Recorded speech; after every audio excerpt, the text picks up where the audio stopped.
8 बज चुके हैं। बारात भी आने वाली होगी, लेकिन हालत ऐसी हो रखी है कि सबको बता दे तो इज्जत उतर जाएगी और ना बताए तो भी इज्जत उतर जाएगी। अब का कैसा का जात है, करम फूटा रहा हम सब का। जो ये है हलवाई का बुलावा के खाना बनावे खातिर। अब पछताने से क्या फायदा, सारी इज्जत का हलवा बन गया। सारी की सारी गलती तुम्हारे इस लड़के की है। क्या जरूरत थी हलवाई पे चिल्लाने की? अरे फूफा जी, इसमें हमारी गलती क्या है? और चलिए माना कि हमने हलवाई पर चिल्लाया था, लेकिन आप तो उसे मारने के लिए दौड़ पड़े थे। मिलवा दिए सारा इज्जत पानी में, भाग गया हलवाई दुल्हन लेकर। मेरी ही गलती थी जो आपको बुला लिया शादी में। ठीक है, नहीं अगर इन सब में हमारी ही गलती है तो ठीक है, अभी चले जाते हम तुम्हारे इस घर से, फिर धूमधाम से मना लेना बिना दुल्हन वाली शादी। साला खुद के बेटे बेटियों को तमीज सिखा नहीं पाएंगे और गलती देंगे दूसरों की। और ये बच्चा, ये तुम सामान लेके कहाँ जा रहे हो? अपने घर जा रहे हैं पंडित जी, अब हम और नहीं रुक सकते इस शादी में। नहीं बच्चा, तुम ऐसा नहीं कर सकते, क्योंकि यहाँ बारात पहुँच चुकी है और हमारे अनुसार बारात के पहुँचने पर यदि कोई घराती घर छोड़कर बाहर जाता है तो ये बहुत ही बड़ा अपशगुन होता है और इसके कारण होने वाली शादी भी टूट सकती है। हम चाहे घर छोड़ के जाएं या ना जाएं, ये शादी तो वैसे भी टूट जाएगी।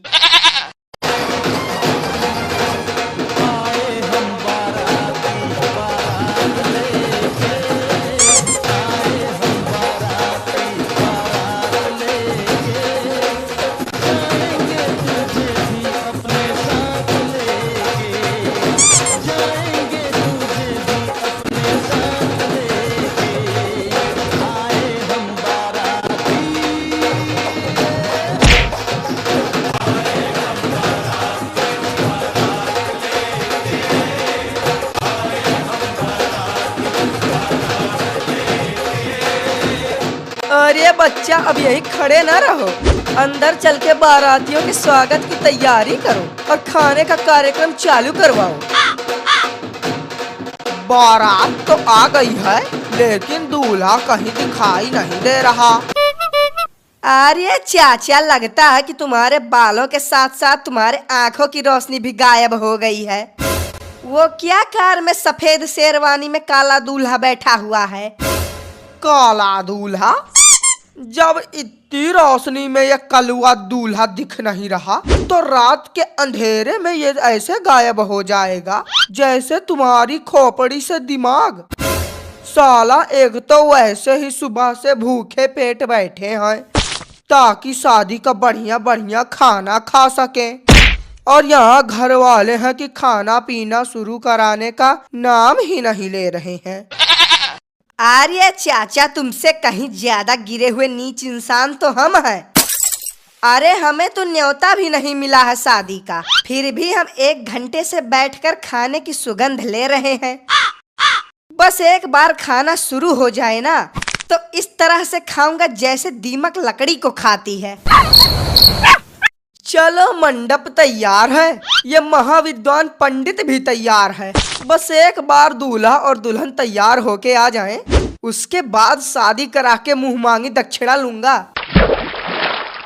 अरे ओ सफेद बाल वाले बच्चा, जरा यहाँ आना। जाओ दुल्हन के पिता से कहो कि दुल्हन को तैयार करके मंडप में भेजे, शादी के मुहूर्त का समय निकला जा रहा है। नहीं पंडित जी, नहीं पंडित जी, नहीं पंडित जी, भले ही ये शादी ना हो, भले ही मुझे पता है कि दुल्हन हलवाई के साथ भाग गई है।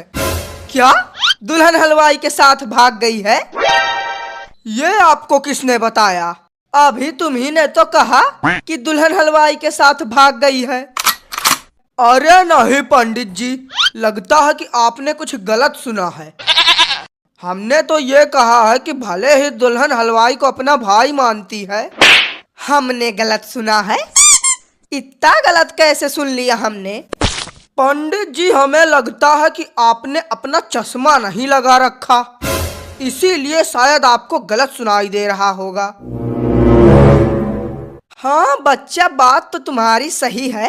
लगता है कि चश्मा न लगाने के कारण ही हमको कम सुनाई दे रहा है। चलो बच्चा, कोई नहीं, इतना भूल तो हो ही जाता है। अरे ओ भगेड़ी दुल्हन के पिताजी, बस यहीं बैठे रहो आराम से। और वहाँ पंडित दुल्हन को मंडप में बुलाने की बात कर रहा है। साला ना कुछ लेना ना कुछ देना, फंस गए हम। अरे बच्चा, तनी स्थिति देख दाख के बात करो। यहाँ वैसे दिमाग के दही भय है और तू हो कि एक मामूली से पंडित का ना ही संभार पावता हो। हाँ तो उसी दही की लस्सी बना के पी लो। साला यहाँ इज्जत दांव पे लगी है, लेकिन बातें भी करेंगे तो खाने पीने वाली पेटू कहीं के। अरे ओ चाचा। हाँ बोल भतीजे। तुमको कुछ गड़बड़ लग रहा है या नहीं? हाँ भतीजे, गड़बड़ तो है।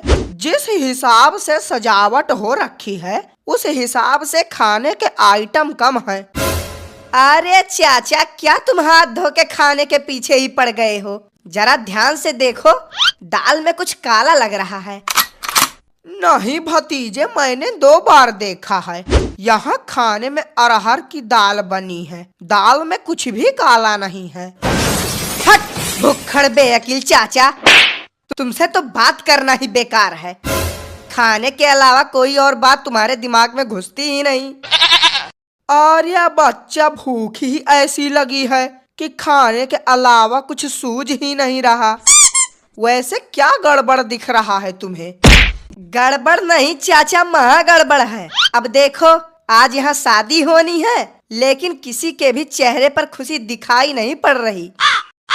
इन सबको देख के ऐसा लगता है जैसे कि क्या जैसे कि भतीजे, क्या जैसे कि?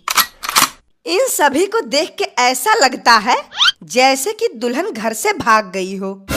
क्या दुल्हन घर से भाग गई? अरे चाचा, थोड़ा धीरे बोलो। अभी हमें भी पता नहीं है कि दुल्हन घर से भागी है या नहीं। हम तो बस खाली अंदाजा लगा रहे हैं। क्या सही है क्या गलत, हम अभी पता करके आते हैं। और भाई साहब, तबीयत पानी सब बढ़िया?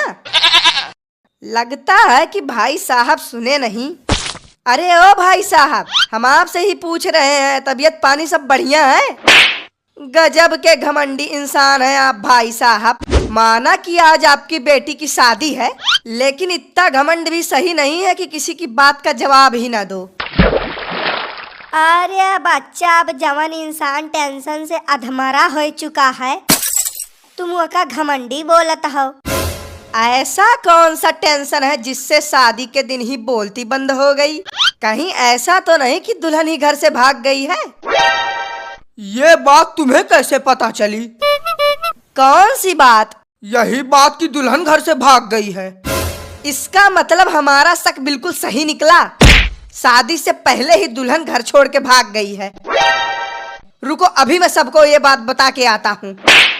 अरे ओ सफेद दाढ़ी वाले बच्चा, 20 मिनट के अंदर दुल्हन को मंडप में भेजो, शादी का मुहूर्त निकला जा रहा है। अरे पंडित जी, अब आप जाइए अपने घर, अब ये शादी नहीं हो सकती। शादी नहीं हो सकती? क्यों नहीं हो सकती ये शादी? अरे अभी हमारा दक्षिणा लेना बाकी है। आपकी दक्षिणा गई भाड़ में। यहाँ पूरी की पूरी दुल्हन को ही कोई भगा के ले गया है और आपको यहाँ आपकी दक्षिणा की पड़ी है। हो गया सत्यानाश, पता चल गया सबको। अब यहाँ शादी की जगह मातम मनाया जाएगा। दुल्हन भाग गई तो फिर अब शादी का क्या होगा? होगा क्या, बारात जाएगी घर वापिस, आप भी जाओ अपने घर, और जो बचेंगे वो भिड़ के पीटो घर वालों को।